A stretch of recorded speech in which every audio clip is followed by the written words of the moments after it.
You're listening to the Future of Convenience podcast, brought to you by Global Convenience Store Focus, featuring senior retail executives and experts in the global convenience, fuels, and mobility retail industry. Welcome to the Future of Convenience podcast. I'm Carolyn Schnare, and I'm joined by my co-host, Harry Milloff. Welcome back, Harry. Thank you, Carolyn. It's great to see you again. Definitely. And I've really enjoyed our last few interviews we've had. So Harry and I have been talking to some great Foodvenience operators, both in QSR, fast casual, convenience. And today we're going to talk with a gentleman who knows all about those. Before we get started, I want to tell you about a Day Refrigeration. Ready to revolutionize your convenience store kitchen? Look no further than a Day Refrigeration. With a Day's innovative patented technology, you'll enjoy a dramatic reduction in energy consumption compared to traditional refrigeration units. A Day drawers offer large capacity and stackability, allowing you to optimize every inch of your storage area and maintain consistent, precise temperatures.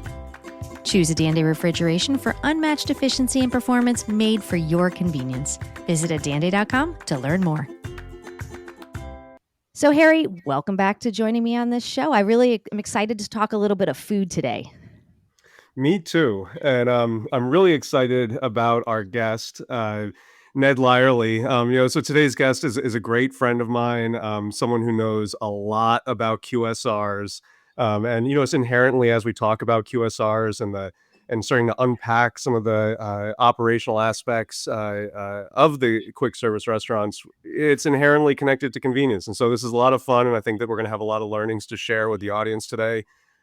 Without further ado, I'd love to introduce Ned. And Ned, if you wouldn't mind, could you just talk a little bit about your background in leadership in QSRs and what you're up to these days? Sure. Thanks, Harry and Carolyn. It's great to be here. I like the word foodvenience. I don't think I've ever heard that word before. So thanks for introducing me to that today. So, and for me, I'm here in Nashville, Tennessee. I'm actually loving life, family, hospitality. I'm still heavily involved in franchising in the restaurant business. So it's a fun time of life. I've enjoyed over 40 years in the restaurant industry, really focusing on growth, building brands, servicing franchisees, and creating stakeholder value really across the matrix of stakeholders that are involved in our business. So it's been an amazing journey, and things get more interesting in our space every day. I think this is one of the most dynamic segments to be in, whether it's food service or convenience. And so, just really happy to be there. Today, I'm involved on several boards. I'm actively involved in franchise advisory and consulting work. And then I'm launching an amazing new brand here in the U.S. It's not a new brand, but it's a brand from Europe called V, like in the Roman numeral V, 5 senses, V for victory. We're launching it in Nashville in April. So really excited about that. That's super exciting. Very cool. You have such experience within the QSR segment, having led some of the largest brands, Carl's Jr. and Hardee's for years. And, QSRs, they thrive on speed. They thrive on convenience. Everyone has target wait times when we're talking about convenience stores, and we're talking about some of these made to order meals where, I might be working with a convenience store customer that is saying that they need to have all of their items out to customers in 4 minutes or less, or 3 minutes or less. Others might be really pushing the envelope in a made to order setting and be extending that into longer wait times. And I'm just curious, as you, I'm sure, have thought a lot about speed in your career, what are some of the best practices that you've uncovered to drive speed and to drive convenience for your customers within the QSR segment? Yeah, well, I think really, if you think about speed and convenience and then quality, that spectrum is really an interesting spectrum, And I think in quick service restaurant, the environment now, I think QSRs, convenience stores, have really tried to focus on getting that balance right between quality and speed. And so I think there's been a big shift toward made to order, as you mentioned, even cooked order in some cases. And so as you think about that spectrum of quality and speed, I think it's really getting the right balance there. And so when you think about speed, these days, I think it all starts with restaurant design. It starts with menu design and really how do you build efficiencies into workflows within your restaurant? How do you take your menu and make sure that it's the complexity is simple, the quality's there, but you can cook it, produce it, package it, serve it, deliver it fast. And then, what are the guest experience elements that also speed up convenience? And so I think that's really having an effective guest experience at the drive-through, mobile order ahead, very different ways of moving that forward. So yeah, I think it's really a combination of all those capabilities that help drive that speed within a business. Yeah. I really like how you're kind of leaning into some of the balancing between freshness and quality as well as speed, because, I feel that it's all too common that when the focus becomes speed and it's a prioritized, focus towards speed, that it's very often that quality can suffer. And that there's times that we see in some of the convenience store chains that are kind of early on in the evolution of foodvenience, where there might be really extended hold times of certain items, where items might go onto a heated warmer and stay for extended periods of time, and you start to have quality issues while you are providing a very fast experience for the guests where they can come in and grab it and leave. And so where is that balance where there might be a short wait or a short assembly time that you can really create that level of freshness? And I'm curious, when you think about some of the QSR operations that you've overseen, what are some of the techniques that you'll employ in terms of creating a fresh offering in such a fast period of time? Does it really start with elements of menu engineering and menu development? Are there different aspects that really stick out to you as some of the most critical? Well, that's a big question there. So I love to dig into it here. So, I think it used to be, whether it was in QSR or Foodvenience, at one point, this is a while back, but it was not old until it was sold. And so, I think we've definitely moved away from that. We moved into fresh to order, assembled order, and cooked to order. And I think it really is anchored in the beginning of menu design, again, restaurant design, and actual product engineering. And so I think there's a lot of thought that goes into that. I think when you think about products that are developed within these concepts, I really think it starts with a big ideation funnel in terms of, well, what products are we going to serve, and how are we going to serve those products. It goes through kind of a stage gate process of kind of market viability, guest expectation, and then it goes through a more logistic and technical funnel of, okay, can we supply this product? And then from there, can we make this product? Can we make it fast and fresh and great, within our restaurants? And then, as you think about a product concept, I mean, a delicious, craveable, exciting product you want to introduce, then you really have to look at the complexity of that product, and you have to figure it out. Like, how can I take a short rib, for example, and put it on a burger and serve that within 3 minutes, and I think there's a lot of food technology that goes into it. There's a lot of menu engineering. So some of that technology starts all the way back at the point of sourcing and manufacturing. Like, how can I get a product that's sous vide and ready to serve? Do I have technology in my business that I can provide? So it's really an exciting process, and one that ultimately lands in a menu that's deliverable and hopefully not too complex, so you can meet your service times. Well, and that's a question I was wondering too, because I mean the consistency is extremely important, because you want someone to come to the store in Virginia or wherever, or Massachusetts or Texas, and have the same experience almost every time. So how do you scale that? Yeah, well, I think the consistency is super important. I think that's probably for guests. I think accuracy is probably first over other things. Value is great, but consistency is all the way up there. And so I think that's super important.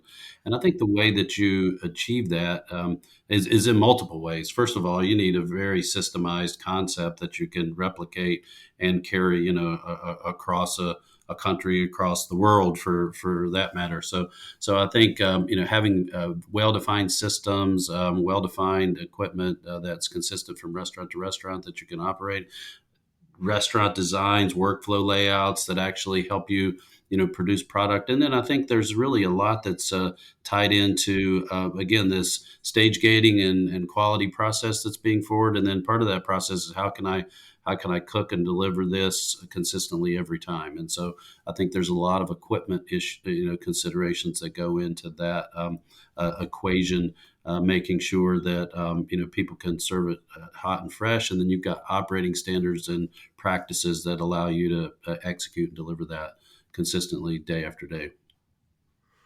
I think that's exactly right, Ned. And it's I love how you bring up some of the wild menu creations that have come out over the years. Thinking about short ribs on a burger, and I remember some different LTOs around sliders and ghost pepper on top of burgers, and I think at Hardee's there were pork chop biscuits and things that would be coming out at different times. And I'm curious, they when we think about limited time offerings and kind of building awareness, building trial, what new news we can start to offer on a menu, there's inherent complexities that come in stride with that. And you made the point just in terms of keeping your menu simple and not starting to add, and not remove. And so limited time offerings play a really critical role in so many QSR operations where we can start to celebrate something for a period of time and then remove it, and understand, kind of what that impact was, if it's something that's relevant to stay on a menu. And I'm curious, when do you determine, timing of how to introduce new products to a menu, or removing underperforming SKUs? Is there a science to that you subscribe to, or how do you think about keeping a menu simple but still engaging and new to your customer base? Well, thank you. Yeah, I think I'd like to start by saying that it's important to have a strong core menu. It's important to have a strong core menu with accessible pricing that stands the test of time. It builds familiarity. Customers know what they are going to get, and so I think in the menu architecture, I think core menu is super important. And but with that being said, I think guests are looking for innovation. There are trends in food service. There are trends in people's taste and what they want to be excited to engage with your product. So new products are critical really to your menu mix. And so it's like how do you think about those? I think each several year period, you should be planning for a couple of years as you're thinking about your menu and product pipelines that are coming into your brand. So, as you think about that product innovation process, it starts with the funnel we talked about earlier.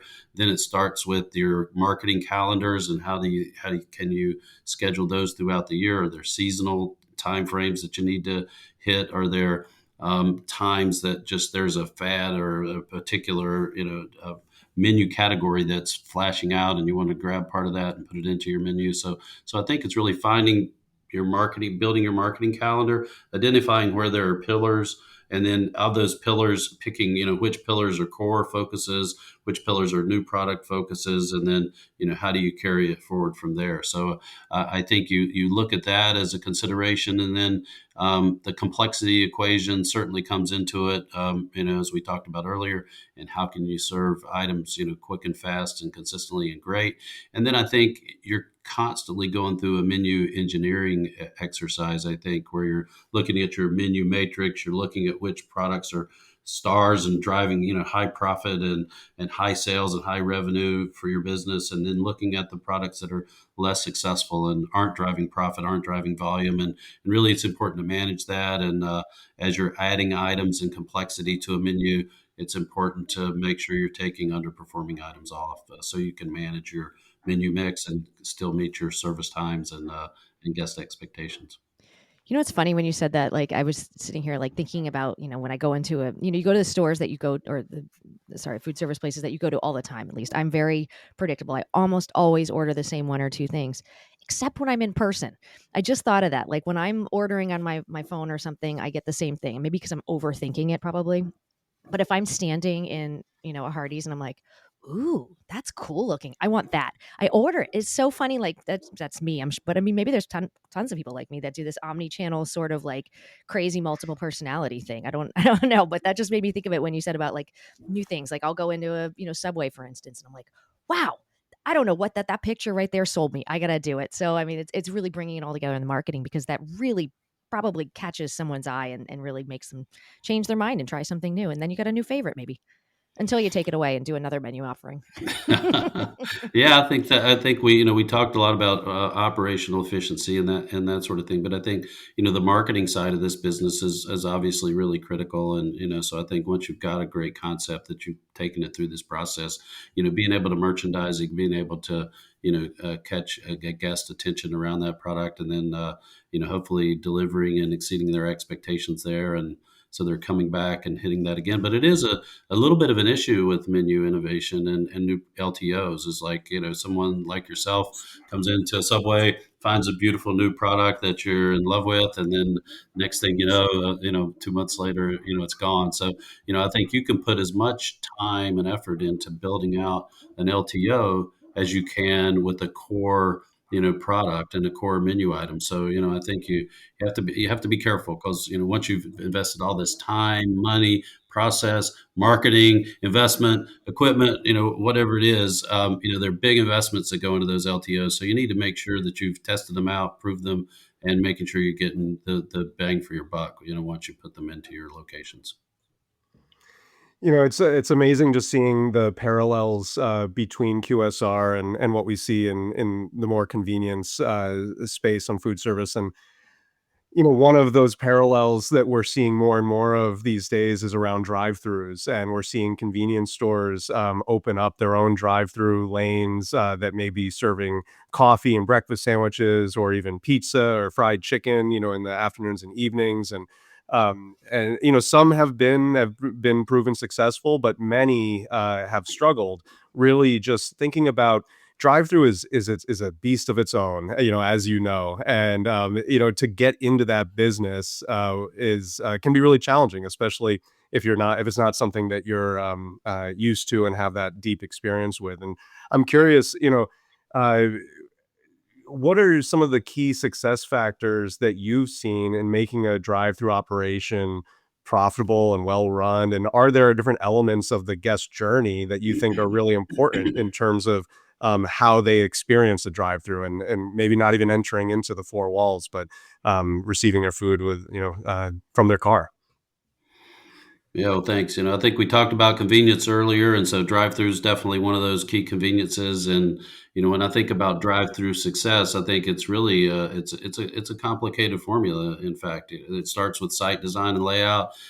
Menu design has to play into it, facility design, technology, and then how you focus and commit to operations at the drive-through. I think all those things add up to a successful formula. And so it's not easy, and I think successful drive-throughs have to have all of these considerations that come into them. I think at times, I think whether it's in a convenience environment or in another restaurant style environment, I think people have added drive-throughs without the real forethought in terms of how to combine all these elements into a successful formula. So, guests expect quality, they expect speed, they expect hospitality and value. And so, you must really, be committed to the drive-through and staff that. It can't be an afterthought. So, I think when you think about things that make a drive-through, super successful, again, I think your menu has to, your product flow has to support that operationally with inside the restaurant, and then new technologies and impact on guest experience when they come through a drive-through. How do you merchandise your menu?